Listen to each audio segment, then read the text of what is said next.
ഇല്ല. അവസാനം അച്ഛന് ഭയങ്കര സങ്കട. ബ്രാഹ്മണൻ ഈ മകൻ അത് കഴിഞ്ഞ് എണീച്ച് പോയി നടക്കും.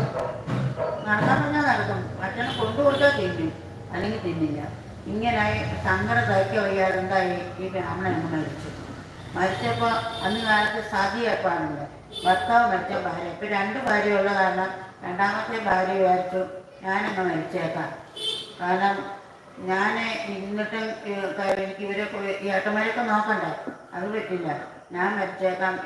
ആ ഭാര്യയെ ഈ മകനെ ഏൽപ്പിച്ചു. എന്നിട്ട് ആ ഭർത്താവിൻ്റെ ചെവി ചാടി ഈ കുട്ടിയുടെ അമ്മ അങ്ങോട്ട് മരിച്ചു. മരിച്ചപ്പോൾ എന്താ ഇവനെ പിന്നെ ആർക്കും നോക്കമില്ലാണ്ട് ഇവന് ഒന്നാമത് മിണ്ടുമില്ല, ഒരു പണിയില്ല. പൊട്ടനായിട്ട് ജനിച്ചു, പൊട്ടനായിട്ട് വളർന്നു. ആളുകളെങ്കിൽ പണി ചെയ്ത് കൊടുത്താൽ പണിയാൻ പറഞ്ഞാൽ പണിയോണ്ടേയിരിക്കും. ഒരു കൈക്കോട്ട് കഴുത്തോടൊക്കെ കളിക്കാൻ പറഞ്ഞാൽ കളിച്ചോണ്ടേയിരിക്കും, നിർത്തിയില്ല. പിന്നെ ആരെങ്കിലും വന്ന് മതി പറയണം, അപ്പം നിർത്തും.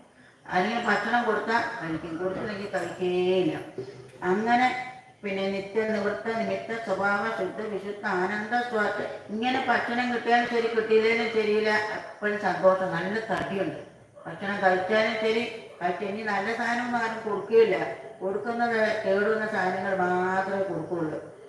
ആളുകൾക്കാർക്ക് മനസ്സിലായി ഒരു കൂണൂലിട്ടുണ്ട്, അത് മാറ്റിയിട്ടേ അത് കരുതരാന്നുണ്ട്. അത് തൊള്ളാനും ദൂരം നോക്കി കാണില്ല. അങ്ങനെയായിട്ട് ആളുകൾ എന്താ കൊടുക്കുന്നത്? അപ്പോൾ ഏട്ടന്മാർക്ക് തോന്നി ഈ നാട്ടുകാർക്ക് ഇവനെ കൊണ്ട് പണി വയ്ക്കുന്നില്ല, എന്ന് നമുക്ക് പണി കഴിക്കാം എന്ന് വിചാരിച്ചാൽ അവരും പണി കഴിക്കാൻ തുടങ്ങി. എന്താ ഭക്ഷണം കൊടുക്കുന്നത്? കണപുണ്യാക വര ബലീകന കുൽമാഷ സ്ഥാലി പുരീഷാധാന്യ അമൃതവത്തൊക്കെ. ഈ പശുവിനൊക്കെ ആടിയൊക്കെ കൊടുത്തതിൻ്റെ ബാക്കിയുണ്ടല്ലോ, കേട് വന്ന് ഉഴുന്ന് വെള്ളത്തിലിട്ടത്, അതുപോലെ പിണ്ണാക്കിൻ്റെ ബാക്കി, ചോറൊക്കെ അങ്ങ് കരിഞ്ഞതും പുകഞ്ഞതും കളയാൻ വെച്ച സാധനമൊക്കെ അങ്ങോട്ട് കൊടുക്കും തിന്നോ പറഞ്ഞിട്ട്. അപ്പം അമൃത പോലെ അതിനെ മുഴുവൻ അങ്ങോട്ട് തിന്നോളും. കാരണം താൻ ദേഹമേ അല്ല. ഈ ദേഹമല്ലാത്ത ദേഹത്ത് വല്ലതൊക്കെ ഇട്ടാൽ നമുക്ക് എന്ത് പോയി? കുപ്പയില്ലാത്ത എന്തെങ്കിലും കൊണ്ട് കുപ്പക്കുഴിയിൽ എന്ത് കുപ്പ ഇട്ടാലും ഇടുന്നവർ പലത് എണ്ണ ഉണ്ടാവില്ലല്ലോ എന്ന ഭാവത്തെ കഴിക്കണം. അങ്ങനെ ഒരു ദിവസം അങ്ങനെ അപ്പം ഈ വയലില് എത്ര കണ്ട് തിന്നാലും 10 മേനി അധികമാണല്ലോ.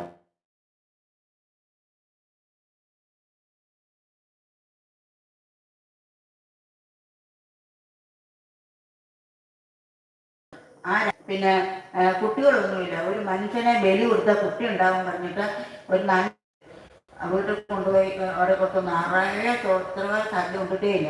അങ്ങനെയുള്ള സദ്യ ഒക്കെ കൊടുത്താൽ മുഴുവൻ കഴിച്ചു, ഒന്നും ബാക്കിയൊന്നും വെച്ചില്ല. അത് കഴിഞ്ഞിട്ട് ആ അമ്പലത്തിൽ കൊണ്ടുവന്നു. ആ ഭദ്രകാളിയുടെ അമ്പലത്തിന് മുമ്പിൽ അങ്ങോട്ട് കൊണ്ടു നിർത്തി.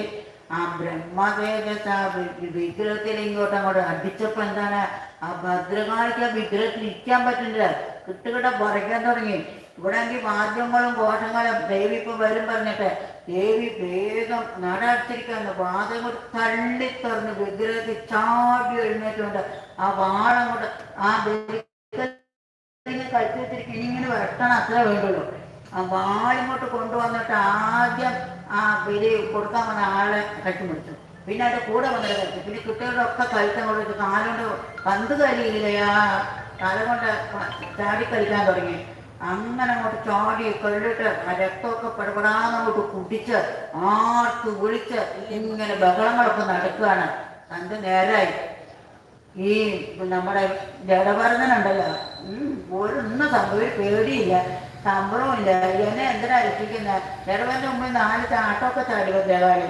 ഇപ്പൊ ഭഗവാൻ നോക്കണ്ടേ, ഇവനെ ഈ ഭദ്രകാളി അവിടെ ഇരിക്കുമ്പോഴേ കൊല്ലാൻ വേണ്ടി വിളിച്ച ദേവി ഭഗവാന്റെ